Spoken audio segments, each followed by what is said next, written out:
Tá, então eu comecei minha carreira em 2002. Naquela época não existia nada do que a gente conhece hoje. Não existia UX, não existia Product Design, não existia nada. Não existia iPad, iPhone, por exemplo. A gente nunca imaginou em ouvir sobre design responsivo. A gente só sabia que existia design, existia internet. E de certa forma eles colapsaram ali quando começou essa alta demanda por websites. A internet estava chegando no Brasil ainda, início dos anos 2000. Internet de escada, acho que os mais novos não têm ideia do que era depender de uma internet de escada.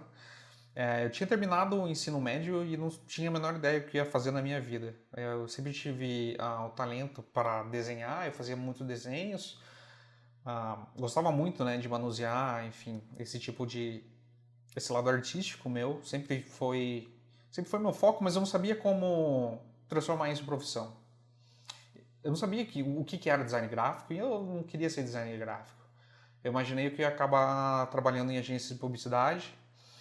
Até então que eu comecei a me interessar por esse universo digital. Eu gostava muito de videogames, muito de filmes, essas vinhetas da MTV, aquilo me encantava muito. Aí eu fui atrás de um curso na época, um curso de Flash, nem sabia que era Flash, HTML, não tinha a menor ideia. Cara, isso deve ser legal. Acho que isso tem um potencial.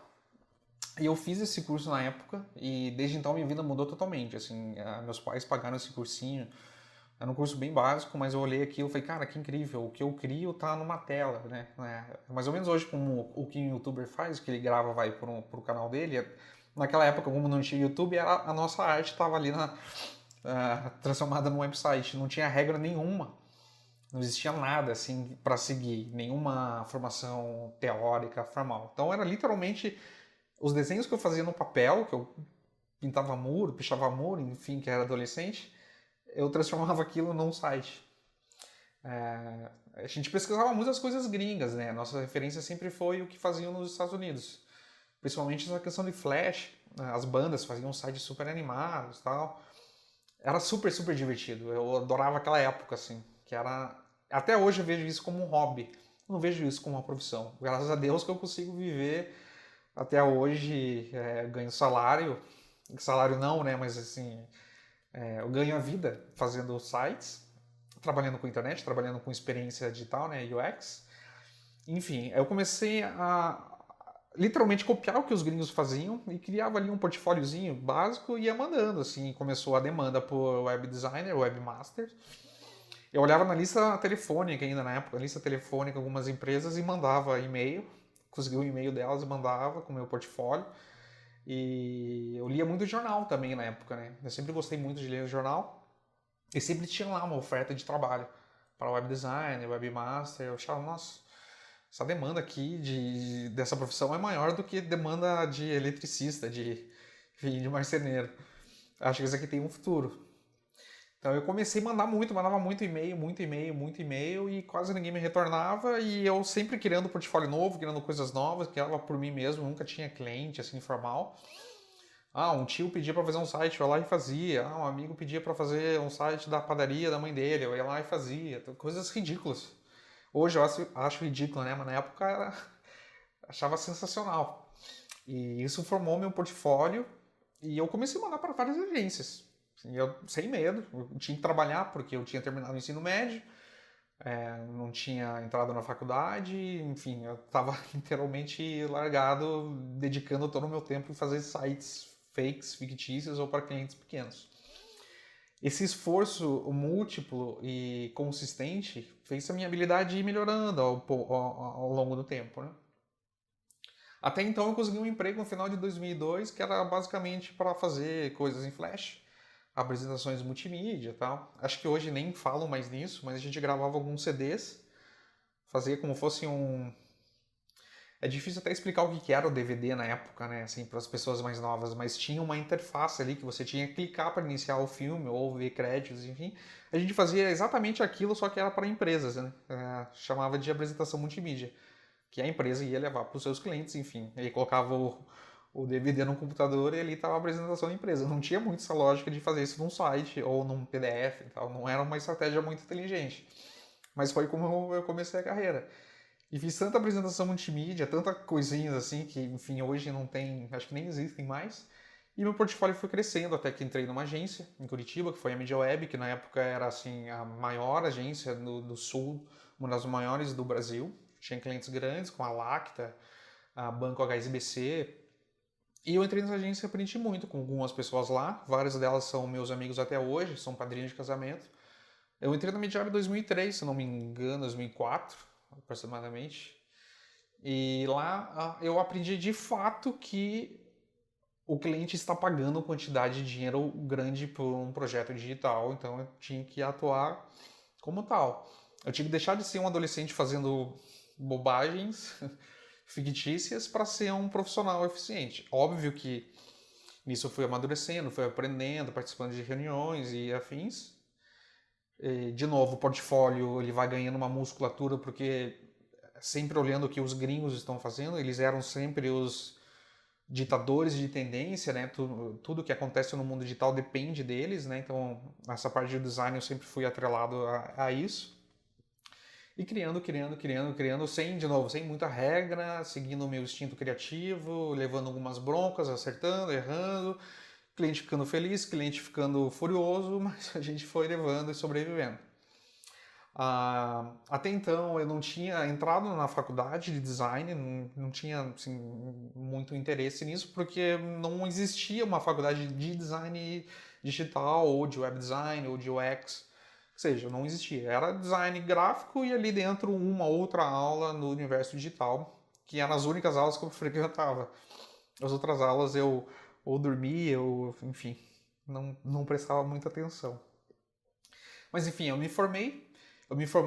entrei na faculdade e me formei, estava na mesma agência, então entrei na faculdade, eu já estava trabalhando, então eu tinha até um conhecimento maior que alguns professores, por exemplo, tinha aula de Flash, eu sabia muito mais de Flash que eles, qualquer ferramenta, Photoshop, seja. Então, às vezes eu acabei dando aula para os meus colegas, e os professores assistiam e eles gostavam dessa minha abordagem, né? Que eu era um cara que sempre estava caçando conhecimento. Eu mexi com 3D, mexi com várias coisas que hoje a gente nem usa mais. Mas enfim, então terminei a faculdade, senti que a mídia web eu já estava no momento de dar um passo a mais, porque eu queria, enfim, experimentar um mercado grande e acabei indo para São Paulo, que era a agência Gringo, uma das mais criativas da história do design nacional. Ela foi comandada pelo André Matarazzo, que é um dos gênios da criatividade no mundo. Ele havia trabalhado muito tempo na Europa. Voltou para o Brasil com uma abordagem totalmente diferente. Totalmente diferente. Óbvio, né? Ainda a gente estava preso naquela questão de produção. Então era muita coisa em 3D, flash pesadíssimo. Eram coisas legais, muito legais, mas totalmente diferente do que a gente vê hoje. Assim. Era uma quebra de paradigma total no mercado. Nesse momento estava começando a se falar sobre UX, sobre Product Design, sobre experiência do usuário, sobre design centrado ao usuário, enfim. Porque até então, a forma que você tinha de relacionar com o mercado, com os usuários, era fazer algo bonito, incrível, pulando na tela. As pessoas elas interagiam ali, achavam legal, a marca ali tinha ali o seu reconhecimento, pronto. Tinham o seu relacionamento com a marca, pronto. Não tinha muita métrica, o Google Analytics acho que nem existia ainda, não existia rede social, mas foi um grande aprendizado. A Gringo foi assim uma experiência incrível. Dentro da Gringo eu criei o site do São Paulo Futebol Clube, se não me engano deve estar no ar até hoje, que eu já comecei a chegar com essa abordagem mais de UX, então tinha os blocos de conteúdo maiores, tinha uma legibilidade maior, bastante uso de espaço em branco, tipografia pesadíssima, tinha bastante interação com alguns games dentro ali, era um negócio, foi um dos projetos bem legais, um dos mais legais que eu já trabalhei. Aí isso chamou a atenção do Felipe Memória, que era o diretor criativo, sócio da Huge, na época, Huge, uma das maiores agências digitais até então. Eles estavam montando um escritório no Brasil para atender exclusivamente, acho que o Itaú, se não me engano, era a maior conta na época, 2010, 2011, de novo, não existia app, mal existia iPhone, a internet ainda estava engatinhando da forma que... O que a gente conhece de internet hoje é totalmente diferente do que era lá em 2010, 10 anos atrás. Peguei as malas, fui para o Rio de Janeiro, trabalhar na Huge, experiência gigantesca, um negócio totalmente diferente do que a Gringo fazia, um negócio muito mais focado em UX. A gente não chamava de UX naquela época, estava ainda esse termo, estava ainda se tornando popular, até então não era tão popular assim. Lá na Huge eu comecei a ter um interesse em criar os meus próprios projetos digitais. Por quê? Até então a palavra startup era totalmente desconhecida do público. Quase que do dia para a noite startup virou assim, no vocabulário de todo mundo, no meio. Startup e rede social começou a ter um boom. Então começaram a surgir o Facebook, começou a crescer bastante no Brasil, até então ele era totalmente desconhecido. Começou a falar, o YouTube estava ganhando popularidade. Enfim, esse aspecto do Silicon Valley, de startups e produtos digitais, estava começando a crescer. Principalmente porque a demanda por mobile estava crescendo bastante. E lá na Rio já comecei, acho que é hora de eu começar a querer ser um mega empreendedor digital também, vou criar alguns produtos para mim. Mas como que eu vou criar um produto se eu tinha conhecimento raso ainda até então de criação de produtos digitais? Eu criava sites, layout, restritamente só o layout, só lá o Photoshop, mandava para o programador front-end ou back-end, que seja, ele ia transformar aquilo em vida e ia publicar. Mas eu não tinha conhecimento das limitações, eu não tinha conhecimento até onde eu poderia ir, eu ficava totalmente preso na questão estética. Eu estava preocupado na cor do botão, estava preocupado na tipografia, estava preocupado com a fotografia. Eu nunca comecei a me preocupar com todo o processo. Pesquisa, desenvolvimento, usabilidade, performance, eu nunca pensei nisso, nunca tive... se não existia a faculdade de web design, faculdade disso, então é sonho, livros disso era difícil de achar. Literalmente, naquela época a gente aprendia muito com observação. A gente observava o que o mercado estava fazendo, como que alguém conseguia fazer tal coisa, e a gente tentava meio que fazer igual. E eu falei, cara, tá na hora de eu ter a minha startup, eu quero criar um produto. Eu não sabia muito o que. Essa época, em meados de 2012, 13, o ponto de virada foi que eu queria me desvincular dessa limitação gráfica.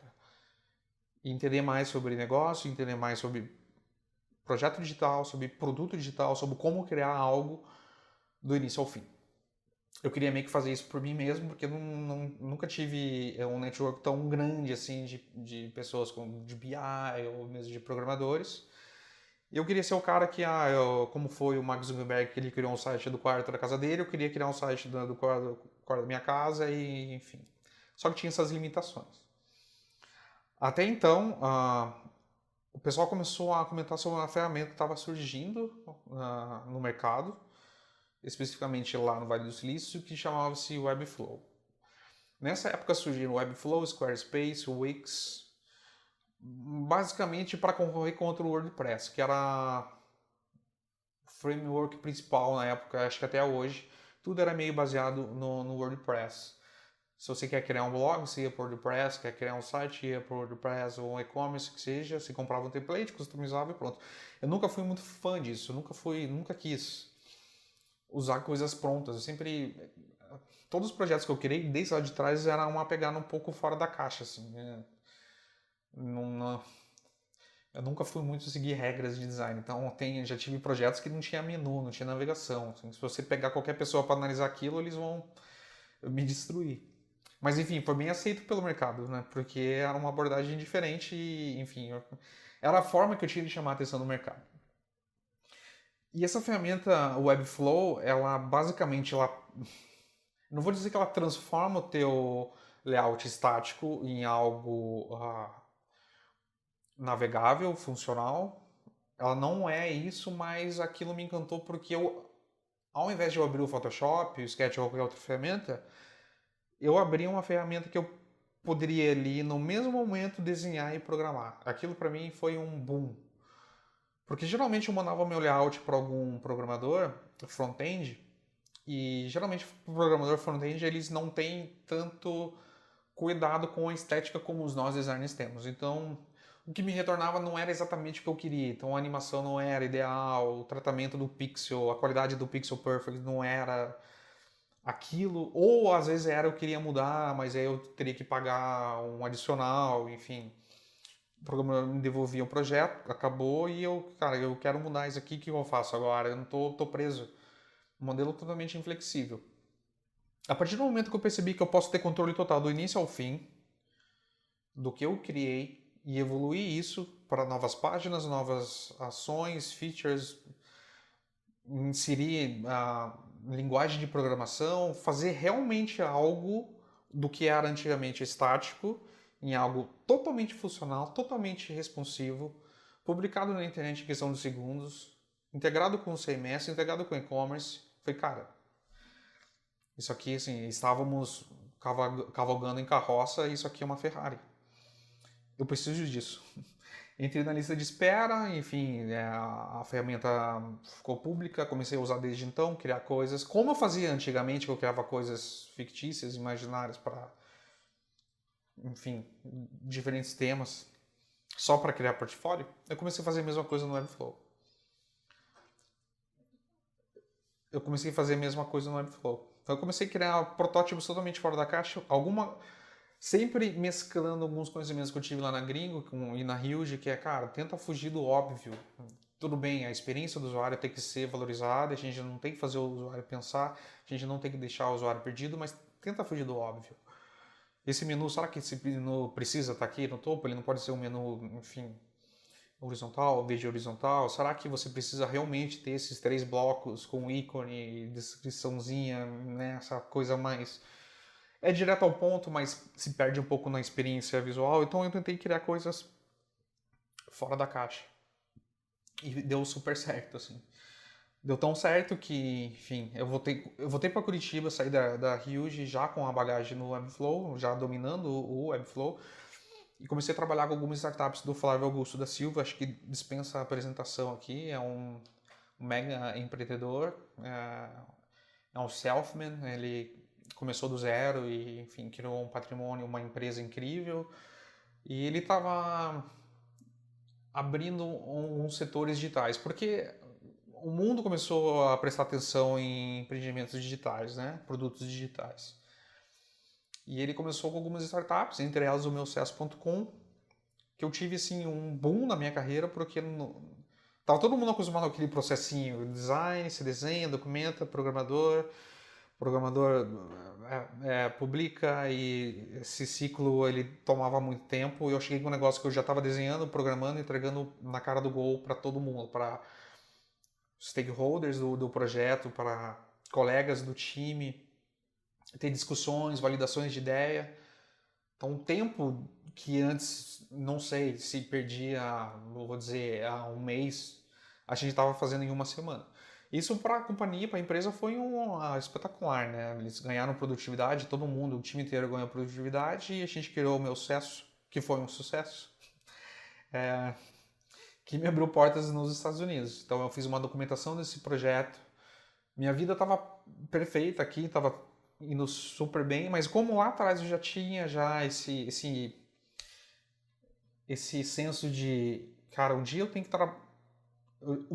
que estar perto dos melhores, tenho que trabalhar com os melhores. Não que aqui a gente não seja muito talentoso também, mas acho que eu vou dar esse passo a mais, vou me aventurar, vou me arriscar. Já tinha aprendido basicamente tudo que eu podia sobre o mercado, sobre desenvolvimento, sobre design, sobre startups, enfim. Falei, cara, eu vou tentar jogar todo esse meu conhecimento que eu adquiri lá nos Estados Unidos. Consegui voltar para a agência Huge, só que em Washington DC, ganhei um super projeto lá, que era o redesign do USA Today. E eu já cheguei despejando tudo que eu sabia. Uma cultura diferente, né? Um choque de cultura, novo país, neve, frio, outra língua. E eu queria mostrar que eu era o cara e fui jogando tudo que eu sabia ali. E ali eu fui aprendendo, opa, tudo bem, a gente sabe que você consegue fazer, mas não é assim. Tem alguns passos a seguir, tem algumas etapas a seguir. E a gente quer que você siga essas etapas, né? Por mais que você seja tudo super talentoso e quer abraçar o mundo em 2 dias, vamos com calma que tem uma lógica a ser seguida, principalmente na questão do business, né? Do plano de negócio do cliente. Então eu foquei em adaptar esse jogo, adaptar esse modelo de trabalho e enfim. Mas ainda sempre tive o sonho de criar um produto. Criei alguns produtos, né? Eu não mencionei, mas eu tive produto no Rio de Janeiro, produto em Curitiba, fui sócio, enfim, de algumas startups e obviamente elas faliram, né? Não foi culpa minha, enfim, a gente sabe que depois que você tem um boom e vem uma tendência, todo mundo começa a seguir o mesmo caminho, são poucas que sobram no mercado, né? Então, eu tive app que, enfim, imaginava fazer mil coisas e no final a gente percebeu que ninguém precisava daquele app, então por isso que ele não deu certo. Eu trabalhei com, quis ter minha própria agência e fazendo coisas que todo mundo já estava fazendo, então obviamente não ia dar certo. Enfim. Então, voltando pro aprendizado que eu tive nos Estados Unidos, ali eu entendi como que é essa questão do business, né? Você tem que atender uma necessidade, você não precisa necessariamente criar a necessidade, você tem que atender a necessidade muito bem feita, como ninguém está fazendo. Não adianta só ser mais um, ninguém vai perceber e notar você, você tem que ser o cara. É por isso que os Estados Unidos, todas as maiores empresas estão concentradas lá, né? Tem um pouco essa concorrência assim. Ninguém reinventa a roda. Nada é tão inovador assim como dizem. Tudo é muito bem feito. Tudo é bem executado. Então eu absorvi esse conhecimento e por, não vou dizer ironia do destino, né? Porque a gente trabalha para isso. Eu fui convidado para ser o primeiro brand designer do Webflow. A minha esposa até então grávida, nosso primeiro filho. Washington foi incrível, uma experiência muito boa. 2 anos lá, trabalhando com os maiores clientes da agência. Mas tem algumas coisas no momento da nossa vida que a gente tem que decidir, né? A minha esposa estava grávida, é uma cidade que neva muito, faz frio no inverno, e pra gente do Brasil, né, esse choque cultural. Não quer dizer que só porque você está nos Estados Unidos você está no paraíso, né? Tem questão, né, que você tem que estar bem, independente de onde você estiver, você tem que estar bem. E eu fui, então, até então, fui para São Francisco. Trabalhar lá no Webflow como primeiro brand design. Comecei ela num escritóriozinho, WeWork. Eles estavam reformando um escritório novo, eram acho que 50 pessoas. Hoje eles devem estar mais de 200 e poucas pessoas. Uma empresa com valuation milionário, ganhando rodadas de investimento e crescendo a base de usuários assim exponencialmente. Eu costumo dizer que o Webflow é o Uber do design, não sei, é o Airbnb do design. Quando a gente fala em ferramentas, Photoshop, Figma, Sketch são ótimas. Eu não quero aqui falar sobre ferramentas, mas o Webflow é além de uma ferramenta. Ele é uma nova forma de trabalho. Então, estando lá em São Francisco, quase 3 anos, aprendi muito sobre growth marketing, aprendi muito sobre como criar projetos que gerem conversão e retenção de usuários. E fui melhorando as minhas habilidades como usuário do Webflow. Eles sempre vão lançando features novas, é incrível isso. A capacidade que eles têm de criar novidades e novas funções em pouco tempo. Então eles vão assim do 0 a 100 em pouquíssimo tempo, né? É incrível como eles conseguem agir rápido. E o mercado foi aderindo a esse novo produto, que já estava lá desde 2013, 2014, que já estava falando nisso, já estava comentando sobre isso e usando isso. Agora, esse massificou no mercado. Então, os clientes perceberam que, antigamente, você batia numa agência, querendo um site, querendo um projeto digital, essa agência vai fazer lá o escopo, vai pegar o budget do cliente, dentro desse budget ela vai ter que suprir ali uma estrutura grande de vários profissionais que não necessariamente vão atuar no produto, no projeto. A mentalidade de startup lá no Vale do Silício é ser enxuto, é você ser direto ao ponto, validar, fazer MVPs, fazer várias experimentações e consequentemente você vai tendo resultados positivos. Esse modelo não se aplica em agência, porque a agência tem uma outra forma de cobrar acaba se tornando insustentável, enquanto o mercado exige processos mais flexíveis, consequentemente com custos menores. Eu não vou dizer aqui que design está virando commodity ou estamos comoditizando o design, não é isso que eu quero dizer. Eu quero dizer que existe uma demanda e para suprir essa demanda existia uma barreira muito rígida que impossibilitava pequenos clientes, médios clientes ou até mesmo grandes clientes de terem projetos mais rápidos, flexíveis e dinâmicos. O Webflow é uma das ferramentas ou a principal ferramenta que acaba quebrando essa barreira. O mercado percebeu que um cliente, O cliente percebeu que ele não precisa entrar no mercado, ele não precisa depender de uma agência, ele vai direto no profissional. É um processo muito direto, muito assertivo. Eu costumo fazer um exemplo, não é tão perfeito assim, mas é mais ou menos imaginar que você precisa do ponto A ao ponto B e você precisa de um ônibus. Então você tem que se deslocar da sua casa e ir até o ponto do ponto de ônibus, esperar um tempo, daqui a determinado tempo o ônibus chega, você não sabe como vai ser a experiência lá dentro, ele pode estar cheio, ele pode estar, enfim, sujo, pode estar vazio, seja, e você vai chegar no seu destino. Isso era mais ou menos como transitávamos, né, do ponto A ao ponto B, ônibus, o metrô e afins. Hoje com o Uber você pega o aplicativo, aperta um botão, o motorista está ali, você vai, ok, com um custo um pouquinho maior do que uma passagem de ônibus, mas comparando os dois, o custo-benefício do Uber é muito maior. Não estou aqui fazendo propaganda do Uber, pode trocar o Uber por qualquer outro aplicativo enfim, de carro compartilhado. Mesma coisa aplica, por exemplo, por o que fez o Airbnb com os hotéis ou a Netflix com as locadoras. Enfim. Você vai direto você tem um acesso mais fácil para resolver uma necessidade, um desejo e afins. O Webflow é um pouco disso. Então eu como designer, eu crio tudo lá dentro, um e-commerce, um blog, que seja, sem depender de ninguém. Eu não preciso de um programador, não preciso de um banco de dados, não preciso de nada.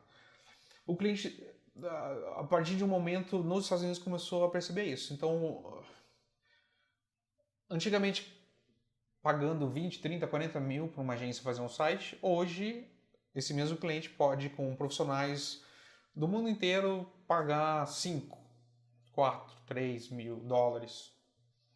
É uma média, mais ou menos, né? Dependendo da complexidade de cada projeto. Então, imagine um cenário que um cliente global, um cliente nos Estados Unidos, na Europa, ele precisa de um projeto digital e não quer entrar no mercado, né, um pouco saturado das agências digitais, ele pode contratar um designer que esteja no Brasil, por exemplo, e do quarto de sua casa esse designer pode criar esse site para esse cliente com um custo menor, visto que ele não está num grande centro, como os Estados Unidos e Europa.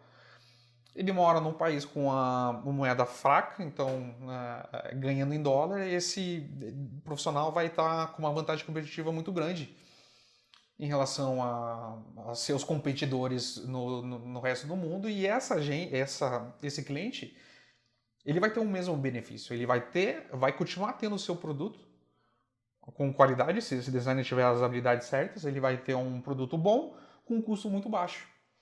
Isso forma um mercado, forma uma demanda.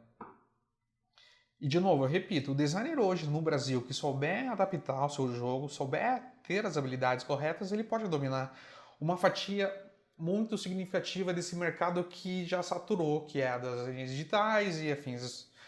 As agências digitais vão continuar existindo, elas não vão acabar. Mas elas vão continuar apenas aquelas que são exímias em execução. Aquelas que conseguem, enfim, atender grandes clientes de uma maneira mais flexível, sem esse processo engessado das agências convencionais digitais.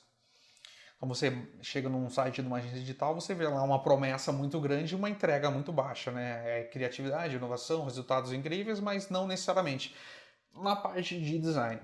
Pode ser que uma agência seja super eficiente em outros quesitos, né? Como pesquisa, como análise de dados, enfim. Todos têm o seu mérito. Eu não quero aqui acabar com nenhum tipo de mercado. O que eu quero dizer é que na minha área, na minha expertise, onde eu vivo, onde eu moldei a minha carreira ao longo de quase 20 anos, esse modelo, para mim, para designers como eu, e para clientes que querem algo eficiente esteticamente, não funciona. Funciona se o cliente quer fazer pesquisa de mercado, quer fazer, enfim, inúmeras outras ações, mas a criação digital, ela não funciona. E o Webflow está aí para suprir essa necessidade, esse gap. Eu não digo que você tem que criar uma agência para atender clientes, não precisa, porque se você for criar uma agência, você vai estar... é um sistema autofágico, você vai estar se canibalizando. Então, o que eu acredito que seja o futuro é atender clientes globais, se expor a grandes mercados, se expor lá fora e pegar essa grande fatia do mercado. Só um exemplo aqui, são mais ou menos 27 milhões de negócios registrados nos Estados Unidos. Óbvio que desses 27 milhões, grandes partes deles já estão consolidados digitalmente, ou já estão sendo atendidos por agências, enfim, que eles têm um porte grande, mas tem uma grande parcela desses 27 milhões que são pequenos negócios ou profissionais liberais, uma nova economia surgindo e elas necessitam ter sua presença online. Eu não digo que todos têm que ter um website, não é esse o ponto, mas todos têm que ter uma presença online. E a presença online começa com uma página HTML. Você nem precisa estar exposto ao público, mas essa demanda sempre vai existir e sempre vai crescer. A gente está acompanhando aí essa mudança que está acontecendo no mundo com o Covid, com o Corona, enfim. Tudo mudou, tá tudo de cabeça para baixo. A gente não sabe o que vai acontecer amanhã, tem gente perdendo emprego, tem empresas quebrando, empresas falindo, mas como o Bill Gates já falava há tempos atrás, em pouco tempo só existirão 2 tipos de empresas, as que estão na internet e as que estão falindo. As que estão na internet, elas vão ter que se reposicionar, elas vão ter que ter uma presença digital mais eficiente. Isso aplica para os profissionais também. Enfim, essa onda de demissão grande, talvez é porque estejamos numa bolha de UX. Né? Não de UX, mas uma bolha do mercado digital. Não me entendam mal quando falo de UX, eu estou falando, generalizando num todo. Muitas startups ganhando dinheiro fácil com investimento de terceiros, queimando caixa de investimento de terceiros, esses investidores já não vão mais investir em produtos que não sejam tão lucrativos. Digo isso porque tive experiência de startups no Brasil e fora. E vi muitas startups com potencial de crescimento gigantesco, não ir para frente.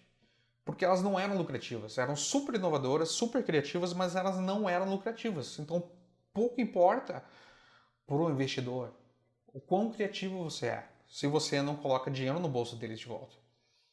Então, pouco importa para a empresa, se a sua empresa for inovadora, se você for um ótimo designer, se no final do dia o usuário não paga para acessar seu app, que seja, ou não entra dinheiro no caixa. Mas existe uma nova onda agora acontecendo no mundo, acho que talvez pelo Corona. O Corona acho que adiantou um pouco esse movimento, que são coisas mais, não vou dizer customizáveis, mas são muito mais próximas entre o criador e o cliente final. Todo mundo vai sair ganhando nisso se souber adaptar o jogo. Não adianta achar que o mundo vai ser o que era antes, que as agências vão pagar salários astronômicos para designers, para programadores e afins, porque isso, infelizmente, não vai acontecer mais. É o mesmo fenômeno que aconteceu na indústria offline. Um redator, antigamente, em São Paulo, ganhava quantias absurdas, 50, 60 mil, um redator. A mesma coisa para jornalistas, né? A gente via, antigamente, repórter ganhava quase 100 mil reais por mês. Isso não vai existir mais. O mundo existe uma mudança nesse sentido. Não estou falando que as pessoas têm que ter seus salários reduzidos. Se você quer ganhar 100 mil reais, ótimo. Se alguém quer te pagar 100 mil reais, ótimo. Eu, pessoalmente, acho que esse movimento não vai existir mais. O que vai existir é uma pulverização de oportunidades e as pessoas com habilidades corretas vão saber capturar essas oportunidades que elas estarão esparsas pelo mundo. Esparsas pelo mundo também não significa que você tem que sair daqui e ir para os Estados Unidos, ou sair daqui e ir para a Ásia e ir para alguns lugares. Não. Um dos pontos legais da internet é que ela deixa o mundo mais conciso e ela acaba com os intermediários. Na minha concepção, isso é um prato feito. Os designers, os freelancers, os programadores e os profissionais digitais têm a faca e o queijo na mão. Nunca na história uma atividade, uma profissão teve tanta oportunidade de conseguir trabalhar de acordo com seus próprios termos e serem muito, mas muito prósperos. Sem necessidade de se desgastar horas no trânsito ou em reuniões estressantes, projetos intermináveis, relações conflitosas com seus colegas. Eu não consigo imaginar, por exemplo, que um médico, ou engenheiro, ou um advogado possa fazer o que um designer pode fazer hoje, trabalhando de casa, no horário que quiser, ganhando o que quiser, com um cliente que quiser. Eu não consigo enxergar essa oportunidade para nenhuma outra atividade. Posso estar totalmente enganado. Mas se eu fosse fazer aqui um ranking de comparação, não estou querendo também glamorizar a atividade do design, mas num ranking aqui de... Se eu pudesse escolher uma profissão na vida, primeiro seria jogador de futebol, segundo eu continuaria sendo designer. Porque o mar de oportunidades que a gente tem pela frente é gigante, é um oceano azul.